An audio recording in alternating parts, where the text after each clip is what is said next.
Sylhet MC college ছাত্রাবাসে তরুণীকে সংঘবদ্ধ ধর্ষণ মামলায় একজনের মৃত্যুদণ্ড দিয়েছেন আদালত।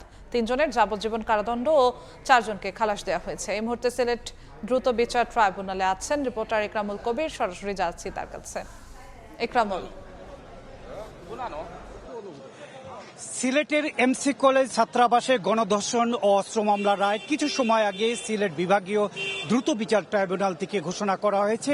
এই আদালতের বিচারক স্বপন কুমার সরকার এই মামলার 8 জন আসামির মধ্যে প্রধান আসামি সাইফুর রহমানকে মৃত্যুদণ্ড দিয়েছে এবং অপর 3 আসামি শাহ মাহবুবুর রহমান ওরফে রনিকে যাবজ্জীবন এবং অপর মামলায় 14 বছরের কারাদণ্ড, তারেকুল ইসলাম ওরফে তারেককে যাবজ্জীবন এবং অপর অস্ত্র মামলায় 14 বছর এবং অর্জুন লস্করকে যাবজ্জীবন ও অপর অস্ত্র মামলায় 14 বছরের কারাদণ্ডে দণ্ডিত করেছেন। অপর যে 4 আসামি এই মামলার 8 আসামির মধ্যে আইনুল ইসলাম ওরফে আইনুল, মিসবাউল ইসলাম ওরফে রাজন ও রবিউল ইসলাম এবং মাহফুজুর রহমান, এই 4 আসামিকে আদালত বেকসুর খালাস দিয়েছেন।